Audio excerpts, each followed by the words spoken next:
that a copy of my paper, uh, which I gave to the Secretariat, yes, be made part of the record. Yes, we will do so, Chief Justice. Thank you. Professor Tayo, please go ahead. You have the floor. Senator, it's a good question, no? At least it allows us to clarify cost. Actually, I don't see any reason why we should even think of it as an additional cost, particularly in terms of the bureaucracy, because you already have the bureaucracy at the regional level. All you have to do is to reconfigure them and have them as part of the proposed federated region. The additional cost there is your elected regional officials. But with respect to the additional bureaucracy, nandun na yun. Second, you're speaking of the same pie, so to speak. In other words, if we argue on additional cost, perhaps we should factor in the usual increase in the budget every year. So if the annual increase does not amount to the let's say double the usual increase, I don't see it really as an additional cost on the part of the transition from the current setup to the new setup. So basically, in terms of coming up with an exact figure how much really it is going to cost, it's rather difficult to come up with an exact figure precisely because you're operating on the same pie. But would you care to comment on the estimates given by Dr. Manasan that it might amount to around 55 billion, and this is the additional elected officials? This does not include infrastructure, you said, ma'am? Please go ahead. Clarify.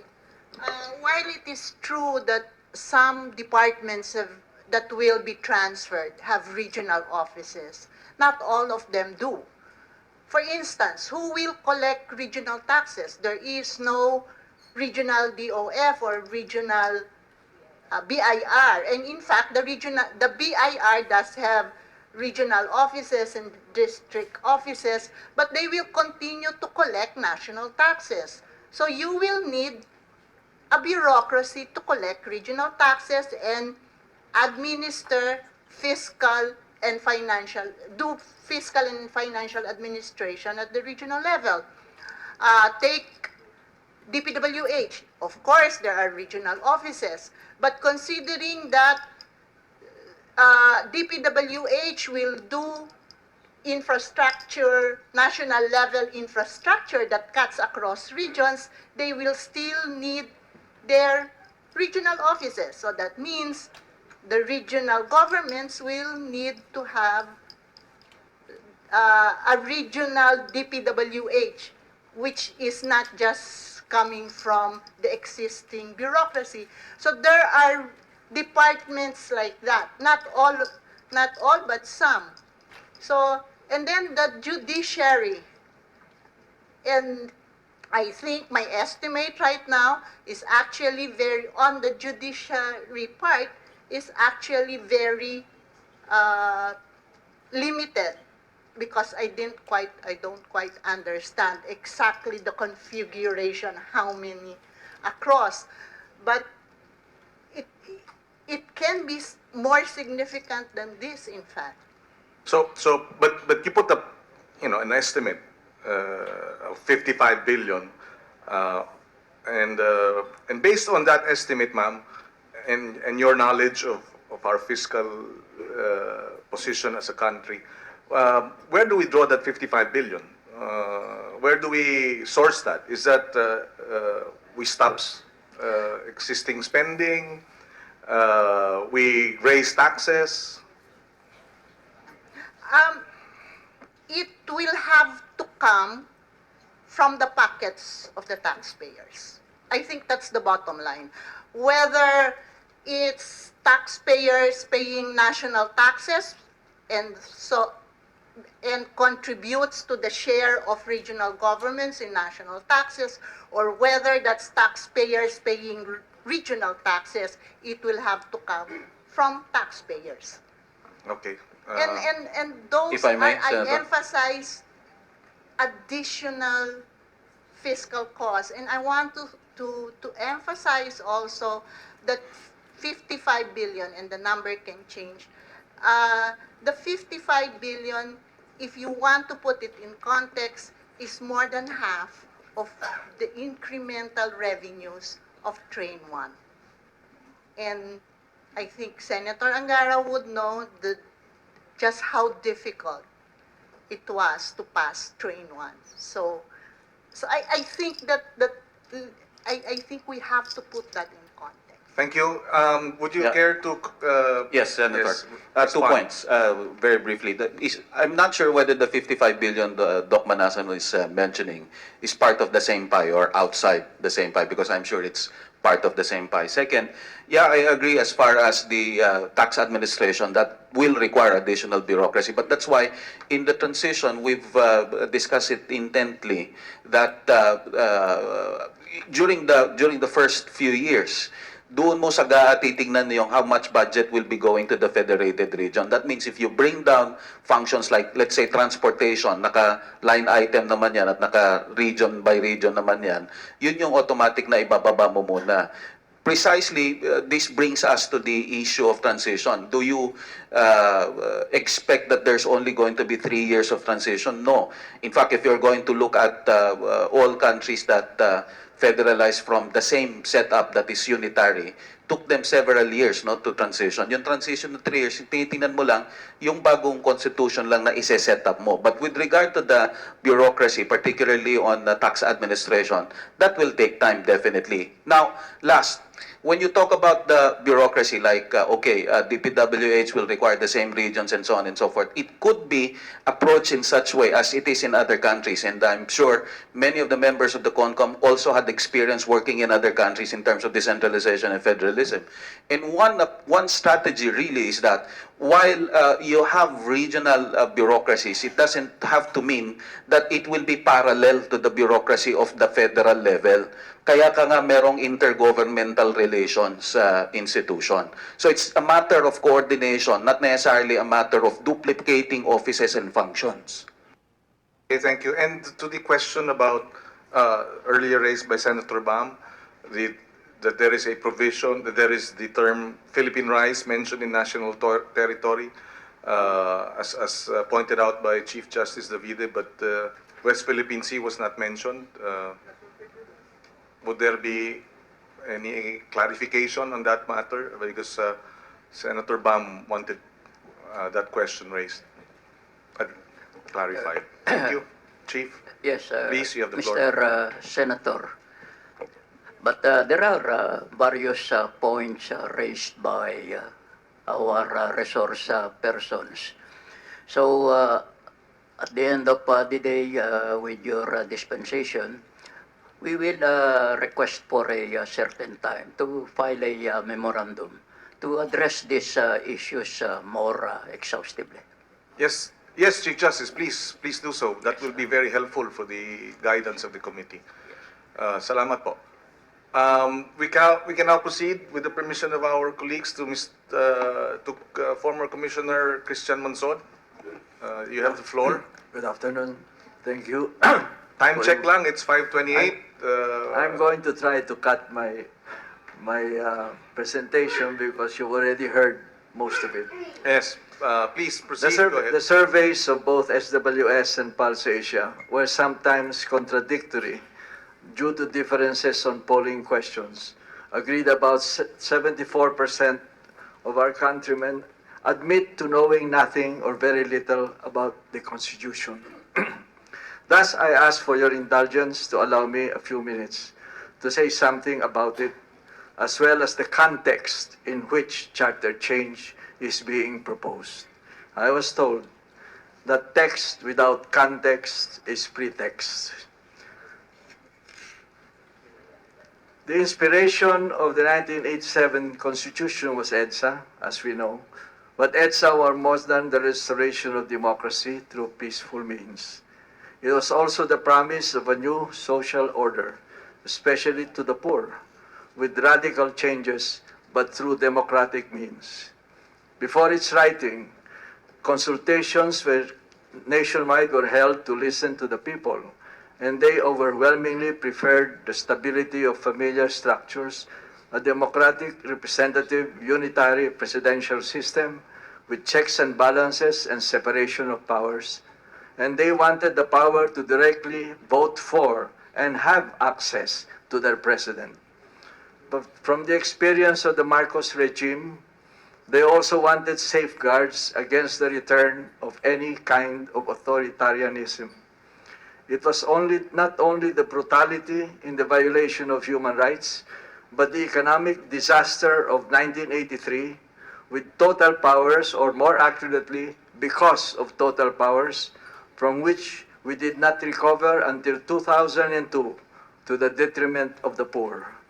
The people also wanted social justice and wanted our national destiny to be firmly and safely placed in Filipino hands. Thus, there are three central themes of our Constitution. First, social justice and human rights, with the poor as the center of development. Second, never again to authoritarianism in any form. And third, never again any foreign domination of our economy, like parity rights and amendments to the 1935 Constitution, where we could not even change our exchange rate without the approval of the U.S. President, which resulted in a foreign exchange crisis in the early 50s. All these themes were, in many ways, countercultural and therefore radical, because our history is marked by a tendency to give up powers to colonizers and dictators, of deferring to the so-called strong leaders, of allowing big business to rule our economy, and of overdependence of the poor on rich landowners for their basic necessities. The 1987 Constitution can therefore be viewed as affirmative action for our democracy, to correct the shortcomings of previous constitutions, to address the wrongs of history, and to empower and enable the ordinary Filipino to rise above himself. It provides a system that should correct itself when it threatens to get out of control. And in that process of correction, the rule of the people is critical because, quote, sovereignty resides in the people, unquote. The 1987 Constitution cut the umbilical cord of the 1935 and 1973 Constitutions to the United States Constitution, which gives primacy to civil and political rights because it is a country of immigrants who all started from the same position and only wanted to be free from autocracy. Our Constitution gives social and economic rights equal primacy with civil and political rights because we are a country of inequalities from the colonial days to the present, where the starting positions of the rich and the poor are not equal. Social justice and human rights are about the adjustment of these starting positions. It is not only a central theme, but the heart of the Constitution. This is the Constitution under threat of overhaul because it is blamed as the source of our problems today. I submit that we have largely failed in human development not because of the Constitution, but because we have not fully implemented it. No thanks to our legislators who slept on the job for 30 years. These are the people who want to rewrite the Constitution. The question to the Puno Constitution and other versions and to the Constituent Assembly itself is, are the proposed revisions going to depart from or do away with the 1987 Constitution on these three central themes? In operational terms, and in relation to federalism as a means to the ultimate goal we seek, namely, address mass poverty and gross inequalities and the underdevelopment of outlying areas. I quote from the Human Development Report of the Philippines 2012 and 2013. Quote, human development is about the welfare of people, not the development of places. The nature of economic development is uneven. It is not about bringing jobs to people, but about closing the distance between the people and the jobs by giving people the capability and mobility to choose where to go. But the principle is different when it comes to quality education and quality healthcare. Breaking the vicious cycle of poverty of the young who are poor means bringing these services to wherever they are, regardless of the cost. That is what human development is about. We might also note that if a federal or federal parliamentary system is indeed critical to our future, why is there no mention of it at all in the Philippine Development Plan 2017 to 2022 and Ambition 2040, launched by President Duterte himself on October 11, 2016, including the means to achieve on a year-to-year basis the result matrices of that plan of about 300 targets. The Philippine Development Plan, through the National Spatial Strategy, or NSS, also addresses the problem of unequal development in our country that the President talks about with what is called NSS, to maximize the benefits of what economists call economic agglomeration. In other words, the design of government intervention to achieve development outcomes does not require a shift to a federal or a federal parliamentary system. This is not the time to go into details, and most of these have already covered by other speakers here. But my answer is that I believe, to the question is that I believe that the Puno Commission is a definite yes, that it departs or ignores the central theme of the 1987 Constitution. The list of questionable provisions is rather long and belongs to full debate, but we might think about the implications of some examples that depart from the central theme, which already been said.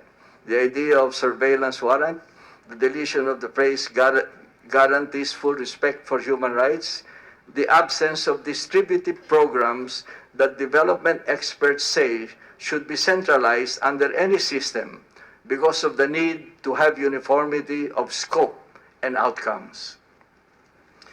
Also, there's the matter of the in any emergency that appears in many provisions where the Congress or the President can act with extraordinary powers, and already been said, the point of lawless violence. Now, I would like at this point, I don't want to read any more that's been said here. I'd like to respond to the issue of foreign investment. The economic argument against limitations on foreign ownership is that it stifles investment climate and competition, resulting in lost employment and growth opportunities, and that such restrictions are therefore anti-poor. This high-sounding rhetoric is far from the truth. FDI, of foreign direct investment, is closer to what Professor Emeritus Michael Mayer of Wharton School pointed out in Business World in September 24, 2014, that the ethos of capitalism is you operate for your shareholders rather than for the whole of the people. But even with a kind of self-interest, what is the empirical evidence since the enactment of the 1987 Constitution and its limitations on foreign ownership? First, from 1960 to 2009, our average per capita real growth rate was 1.58% a year, the lowest in our part of the world. But from 1988, when the new Constitution took effect, we have been growing steadily at a faster trajectory than before. More importantly, from 2010 to 2017, our gross domestic product grew at an average of 6.4% a year, and per capita real income by 4.5% a year. That is higher than the growth rate of Thailand over the same period. Second, the Philippines has performed very well compared to its regional neighbors with a growth rate of 6.7% 2017. It grew faster than the average of other countries like China, Vietnam, and Cambodia, who only outgrew us by 0.1%. At any rate, We will be doubling our GDP per capita every 15.6 years under the divide by 70 rule. Third, no wonder then that the UNCTAD World Investment Report 2016 predicted that between 2016 and 2018, the Philippines is among the top 15 preferred investment destinations of foreign direct investments. China, India, UK, Germany, Japan, Brazil, Mexico, Indonesia, Malaysia, Philippines, France, Australia, Myanmar, Vietnam. Now, Philippines and Myanmar did not rank at all in 2014. All this took place under the present constitution and with a unitary form of government. What is all the screaming about? About federalism and the need to revise the pro-Filipino constitutional provisions. What we should be screaming about is why the benefits of growth and the increases in labor productivity are not distributed equitably with labor if we really care for the poor. Growth is not enough. There must also be equitable distribution of its benefits. And inequality, especially on access to natural resources, puts a cap on our growth rate and hence on the benefits to the poor in a vicious cycle. Real wage has been stagnant in the Philippines despite relatively high economic growth and labor productivity improvements. Real wages need to reflect at least labor productivity, but that has not happened in the Philippines. Between 2001 and 2016, real gross domestic product more than doubled, growing by 5.4% per year on the average. During that time, labor productivity also increased substantially, 57% between 2005 and 2015. Aggregate real wage, however, remained flat between 2001 and 2016, with 7 out of 15 years registering a negative growth rate. This could be part of the reason for the slow progress on poverty reduction and on inequality despite high growth performance in the last decade. In effect, businesses appropriated the benefits of growth to themselves with high informality and inadequate provision of social safety nets to labor. Can this be solved by a structural shift in a federal parliamentary form of government? Or is this simply a problem of public policy and the full implementation of the social justice provisions on labor? It may well be that our economic growth might have been higher with a higher foreign direct investment. But that is different from saying that we need FDI badly, that we must adjust our standards to their demands. FDI has a role to play in our development, but so have other factors. And what counts is the quality and not the quantity of investment. For that, we have to make a full accounting not just of its benefits, but also of its costs, both internal and external to the project. Thus, mining that is harmful to the environment is bad for us because, according to economist Krugman, it privatizes benefits and socializes costs. A bill filed by the Mining Industry Coordinating Council to make mining companies accountable for these external costs died a quiet death in the House in 2015. Contrary to the fallacious reasoning that foreign investment ownership limitations in our Constitution is a deterrent to FDI. According to the World Bank Investment Report and other reports, the factors that affect investment decisions are 1. Adequate infrastructure, 2. Skill levels, 3. Quality of general regulatory framework, clear rules of the game, fiscal determination, the relative absence of graft and corruption. The point is that if we conscientiously attend to these other factors, we might have more FDIs, but on our own terms. In fact, the World Bank does not put lifting restrictions on reserve areas for local control as critical to attract foreign direct investment. They know it is a fact of public policy in most developing countries, as it was for developed countries when they were themselves developing.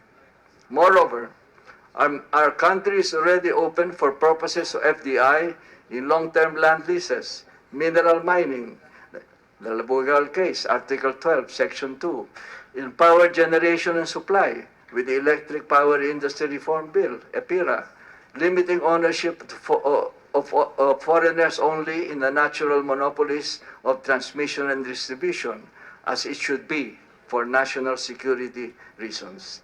Transferring the limitations on foreign ownership from the Constitution to the government, to the Congress, will only open the doors to transactional legislation. Excuse me.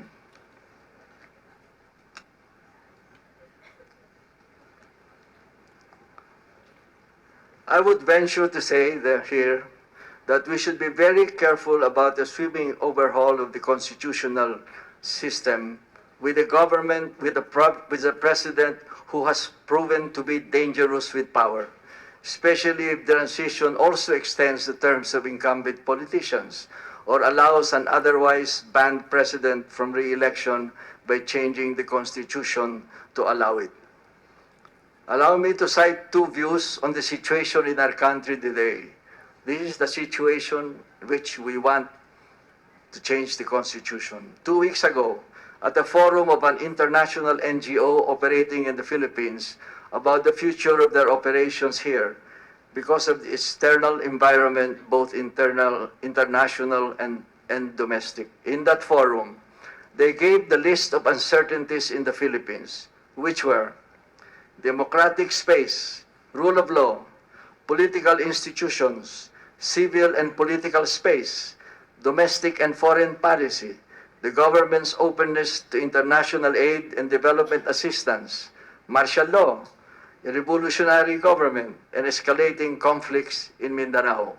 Last week, Professor De Dios of the UP School of Economics spoke at a forum where he cited the threats to the economy under the Duterte administration, which he described in terms of insults like in medicine, which causes damage to a tissue or an organ. Number one, uncertainty issued, precipitate policy changes on mining, on online gambling, on Boracay, threatened railroading of charter change, redistribution insult, 2018 inflation surprises, train, confused monetary policy, the rice importation fiasco, reliance on indirect taxation, that's train, leaky bucket entitlements, free college tuition, 40 billion, salary increases to the military and the police, I think that's 60 billion, and so on. Selectivity insult, targeting weaponization of laws and rules against opponents, revolving door of discredited cronies and supporters, opaque favoring of certain local and foreign business interests, implicit bias against participation of private sector interests, impunity and threat insult, homicide cases under investigation, 23,508, recent assassinations of local government officials, threats and actions against institutions, the Ombudsman, Chief Justice, the political opposition, media, human relations, and the church. War and disorder insult, Marawi, Mindanao, martial law, threatened national emergencies, on-again, off-again peace talks with the CPP and PA. Despite, quote, despite the President's seeming disinterest in economic policy, what shows a shadow over business and the economy is the demonstration of overarching powers. Power without checks, without accountability, and without regard for custom, values, or history. More than the soundness of policy, it is unbridled power and its selective application that is the source of worry for business and the people under the Duterte administration. We are told by our leaders, we are told that our leaders not only shape our lives, but also our values. The Marcos years was not only about human rights and economic disaster. it was also about the legacy of a culture of corruption that remains to this day. From the experience of the last 2 years of the Duterte administration, it is clear that the Duterte administration knows only how to govern through the use of fear and force. Thus, if the Marcos legacy is a culture of corruption, then the Duterte legacy may be a culture of violence.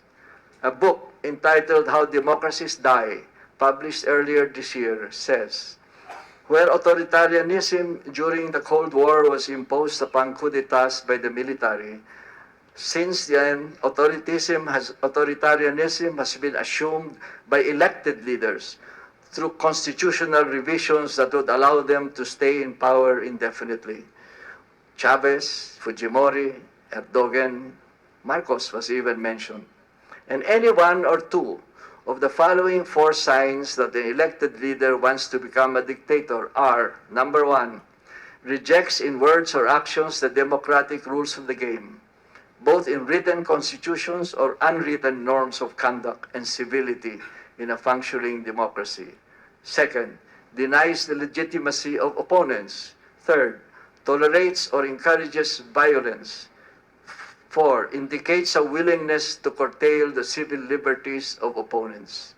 Think about Secretary Laila de Lima, former Supreme Court Justice Sereno, about the quo warranto proceedings, or the Supreme Court, with its total deference to the President on the proclamation and extension of martial law, such that today the President is empowered to declare martial law anywhere, anytime in the Philippines, on the attempt at a zero budget for the Commission of Human Rights, and so on. With the weakening of the constitutional checking powers of the Congress, of the Supreme Court, of the Office of the Ombudsman, there remained the potential checking power of the Church to deal with. There are only 3 institutions with a nationwide reach in our country: the LGUs, the police and military establishment, and the Church. And that may account for the latest attempt to smear the source of its power, God. All this may constitute, wittingly or unwittingly, a step towards what mental health experts refer to as malignant normality, which can take different forms, but in the case of democratic countries, would consider aberrant behavior or language as part of the democratic process. Thus, a dangerous leader becomes normalized, and malignant normality would dominate the governing dynamic. Clearly, this situation endangers our democracy and should not be allowed to continue. In fact, I believe that we are already on the slippery slope of authoritarianism, and a new constitution that not only allows it or provides for it, for it would be the ultimate betrayal to the Filipino people who brought us out from the darkness of a dictatorship. In reading the Puno Constitution, I had the impression that its proposals of a sweeping overhaul of the Constitution is more an act of faith than a product of reasoned thinking, because it forgets or ignores the situation in our country today and the context of that change.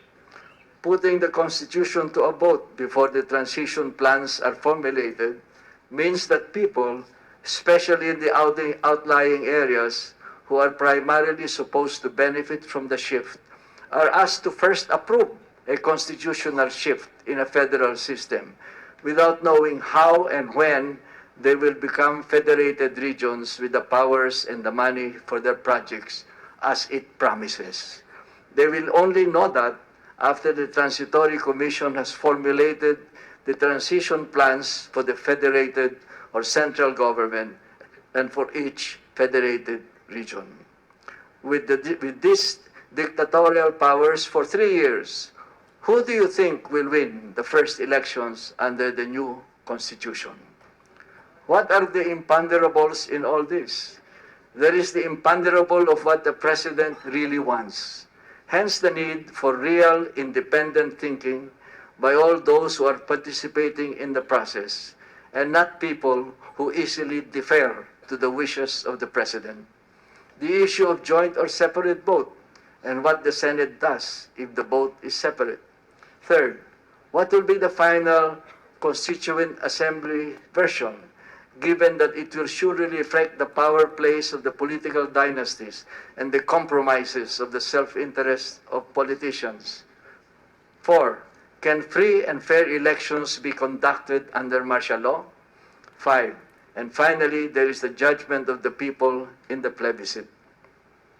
In closing, may I say that I believe that there is a statesman in every politician, and it is up to us to find it in whatever way we can. As long as there's a window of rationality, however small the opening, it is worth the effort to try. Democracy is about dialogue and compromise. There is very little space in the room for purists, but we all have a right to be heard. We are willing to work together on the goal of a new social order, using the lens of social justice and peacemaking without resorting to a revolutionary government or a major overhaul of the Constitution. In fact, I believe that there are many provisions proposed by the Consultative Commission that are good, that should be enacted in ordinary legislation. Bringing the President down with people power is not a good idea. He is a duly elected constitutional president and is still a beacon of hope to many of the poor. If he doesn't want to talk or insist on taking the charter change and federalism route, we may have a fight in our hands for our rights or even our freedom. We have fought 5 of the last 6 presidents on issues of principle and have won all of them. I believe that federalism is not the answer to addressing mass poverty and gross inequalities and the underdevelopment of the outlying areas. And I believe that our people will know if a charter change is really for their benefit or for others, and will act accordingly. As a Pulitzer Prize awardee reminds us, the most common way that people lose their power is when they think they don't have any. Thank you. Thank you, Commissioner Monsod. We will proceed with, we only have, well, we have 5 speakers left, resource persons, 1, 2, 3, actually, yeah, 4, 5. Maybe it's now almost 6 o'clock. I think we can, as long as we try to keep our presentations as concise as possible, we can complete all the 5 resource persons. We now have Justice Mendoza. You have the floor. Do you have your response to the presentation, Justice Mendoza?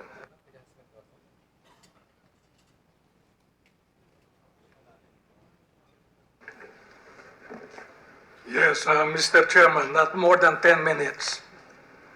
Thank you very much, Justice. I will accomplish that because I have already submitted written comments on the 4 resolutions you gave to us. So Yes, you please, can proceed. just refer to them.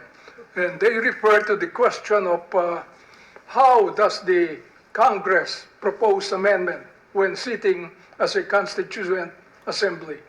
The how and the manner of voting is there. So that's my response to the question of the senators and the responses of the members of the consultative committee. I'll confine myself, therefore, to these are not comments, but what I would call reflections on some provisions of the draft constitution. First thing is, it's not a federal system that is being inaugurated. So those who are worried about having a federal system, a paradigm shift in constitutional order, need not worry too much. I'm not worried too much. It's what I would call still a unitary system of government that is highly decentralized by devolving its powers to its units, not to its constituent states. And I think it's more than just nomenclature that I have. Why do you call them federated regions? Why not call them federal regions? If you have federal government, national government, why not call them federal regions or states? They're called federated, and the implication they give rise to, excuse my voice, is that these were independent, self-governing regions that have been put together by some power and federated, which is not the case here. This is not bottoms up, but top to bottom process. It's the reverse of real federal system. And because of that, there are many consequences that are sometimes unintended. Now, because it's not a federal system,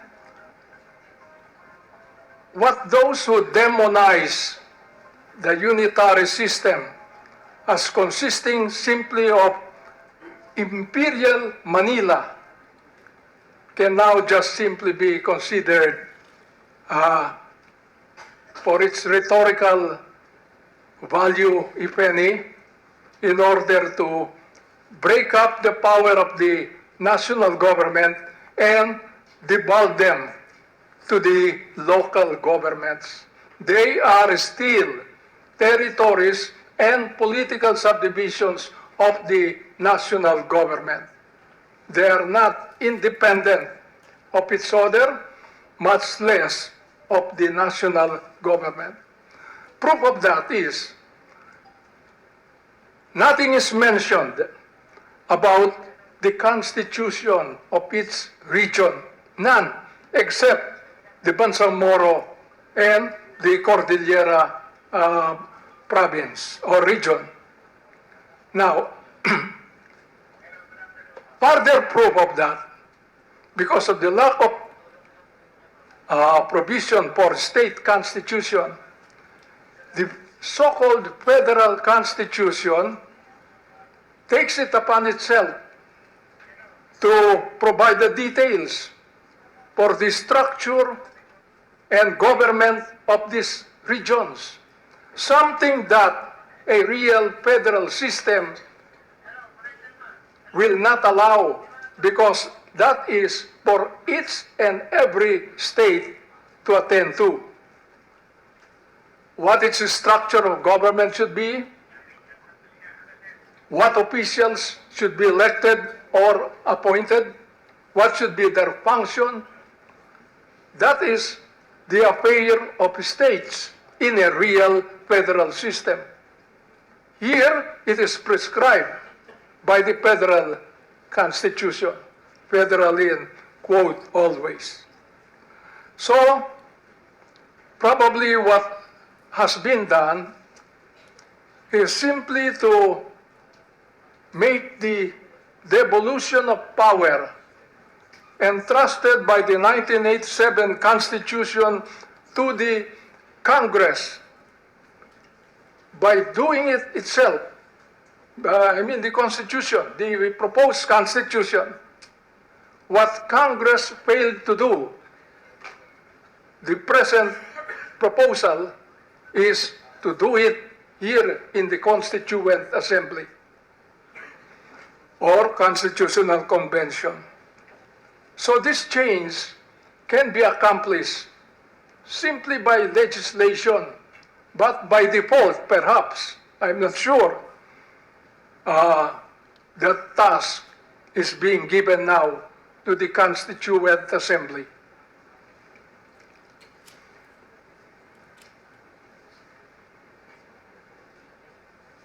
Now, I would like to look just at one feature, because of lack of time, at the details of this Constitution. I want to take up the Judicial Department.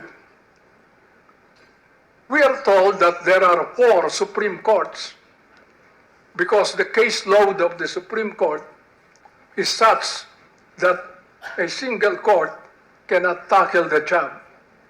I remember we had Supreme Court of 9 members, 11 members, and then 15 members, all targeted to the problem of caseload, and we have not succeeded.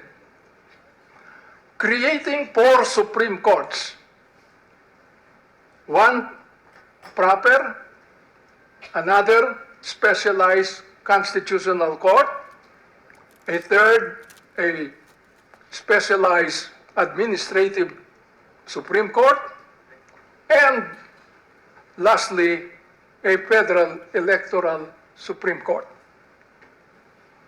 Now, this looks to me, Mr. Chairman and members of the committees, if I may, with due respect to the consultative committee, looks to me very much like a 4-headed hydra.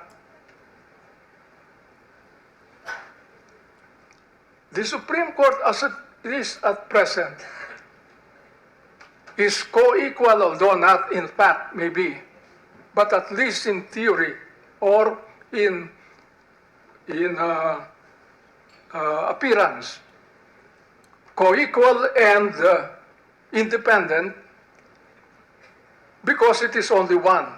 And that's why you find in the article on the judiciary a prescription for one Supreme Court. Present Constitution does not say shall be composed of a Supreme Court and such other courts, but it says shall be composed of one Supreme Court. We got that from America, because the idea there is not so much to call it supreme.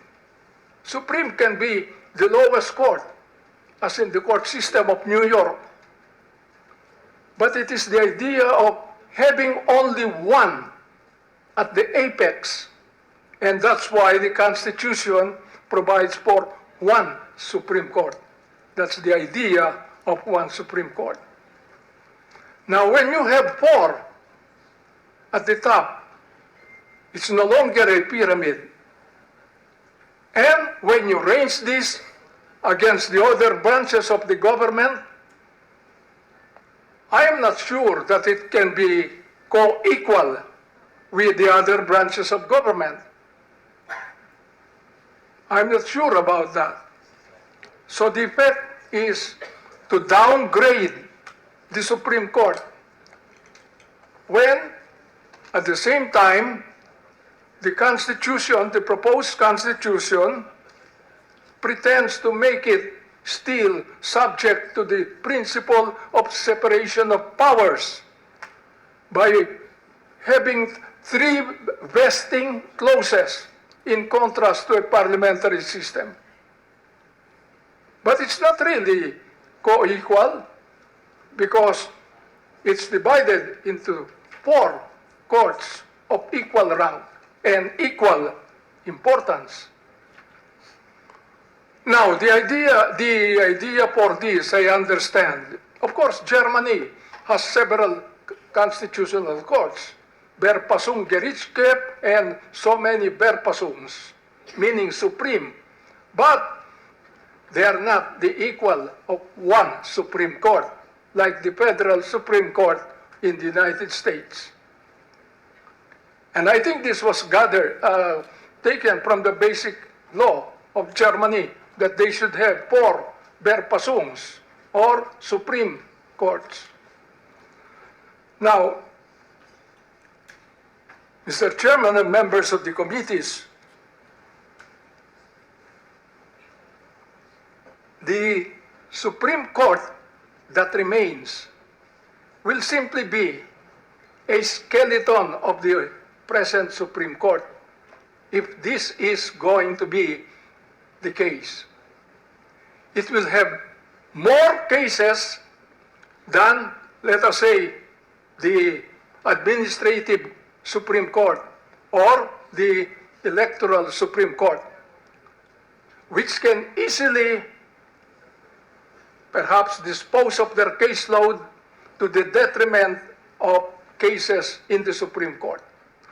We experienced this in the Court of Appeals.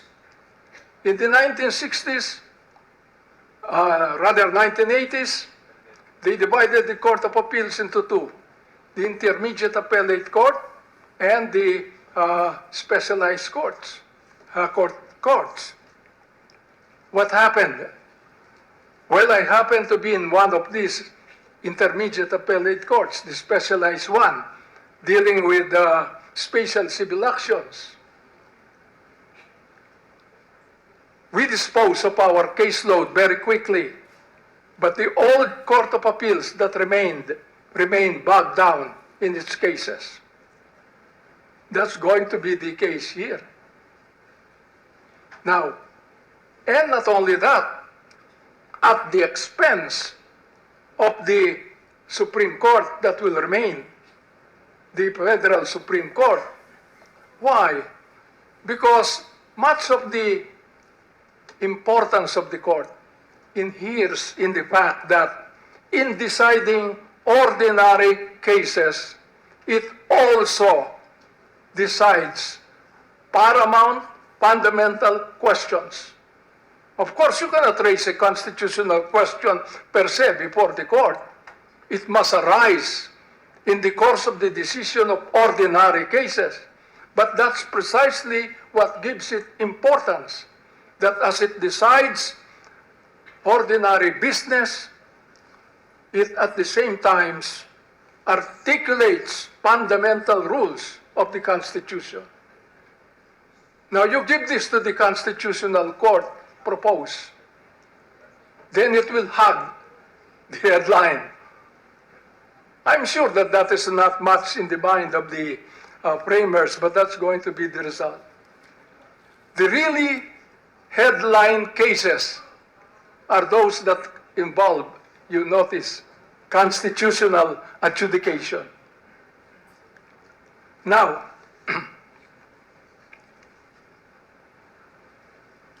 you give the Constitutional Court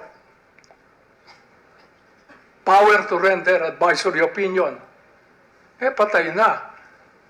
The value of a court is that it decides actual cases, not hypothetical or academic questions, which will be what will happen if a bill approved on third reading or enrolled bill can be raised to the Constitutional Court per se on a constitutional question, deprived of facts, nothing except present to the Constitutional Court the constitutional validity of a law. If you are not making the Constitutional Court a third branch of government, you are relegating it to the role of a Secretary of Justice or a constitutional advisor. The same with the Federal Electoral Commission with respect to election matters. So either way, it cuts adversely and contrary to established doctrines that what gives the court its authority is that it decides actual cases, and only in the process of deciding such cases does it articulate incidentally fundamental principles of constitutional law. Deprived of that, it's nothing better than a classroom discussion of the Constitution. Now, I'm not sure that the concept of a constitutional court, as it is understood in European countries, is the same as this one. Because my understanding of constitutional courts as they exist in Italy and Germany and Spain to some extent and France, the Court of Cassation, is that cases are still decided, all cases decided by the ordinary courts, except that if they encounter a constitutional question in regard to those questions, to those cases, they refer the question, not the case, the question to the Constitutional Court. And then wait for its answer. And then, when the answer comes back, use that to decide the case before them. That's the role of a constitutional court in Europe. It's not to decide cases involving constitutional law. No, it's only to decide constitutional questions, not cases referred to them by the ordinary courts. Yes. Now, so that's it. The advisory opinion will weaken the authority of judicial decisions, I tell you. Yes. Now, it's also provided that the advisory opinion will be without prejudice to the right of a citizen later on to question the law. For example, the Speaker of the House or the President of the Senate refers the matter to the Constitutional Court, a bill that, according to the proposal, will not bar a citizen from later questioning the law if it becomes a law before the courts. But how about the court that rendered the constitutional opinion? What about the Constitutional Court? It will return to it because it's a constitutional case now. Will the Constitutional Court be bound by its opinion rendered to the Senate or to the House, as the case may be? Yes. That's a question. Yes. Number two, still on judicial review. The power of judicial review is given to the courts, according to this, to enforce demandable rights. Demandable rights. Now we have in Article 4 of the proposed Constitution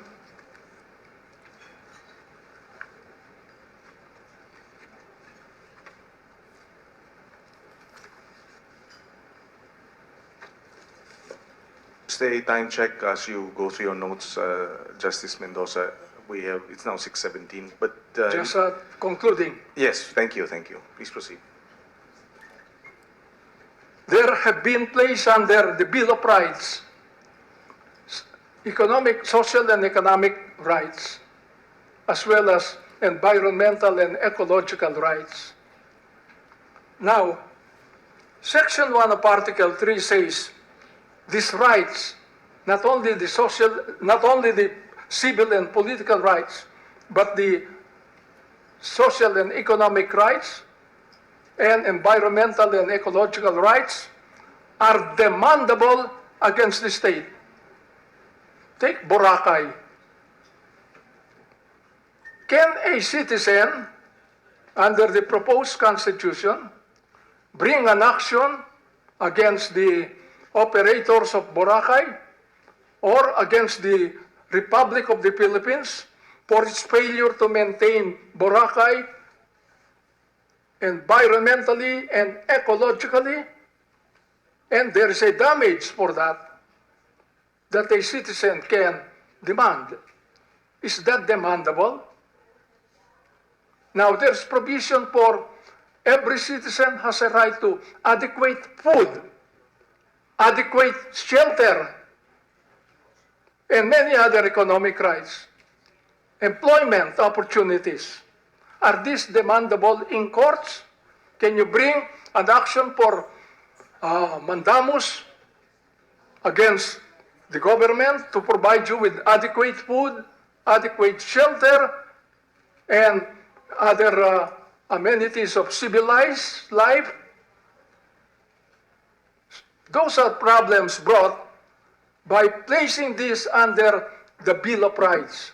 The Bill of Rights is enforceable because they are don'ts, negatives, prohibitions, but that they are not positive provisions for wherewithal, because they cannot be enforced in the courts. And if you say, what I'm complaining is the government failed to maintain Boracay as it should be, what will the government tell you? That's a political question. So those problems are going to arise under this. And they will not be solved by creating a constitutional court. The time is running out, Mr. Chairman. I have some more, but maybe I can... You can submit it to the committee, Justice, and we would really appreciate it so that Yes, the to committee supplement can this memorandum that I submitted on those 4 questions relating to the procedure. Yes. Now, these are the substantive aspects Yes. of the proposal. We would appreciate the submission. Thank you very much, Mr. Chairman and members of the committee. Maraming for this salamat, opportunity. Justice Mendoza. We have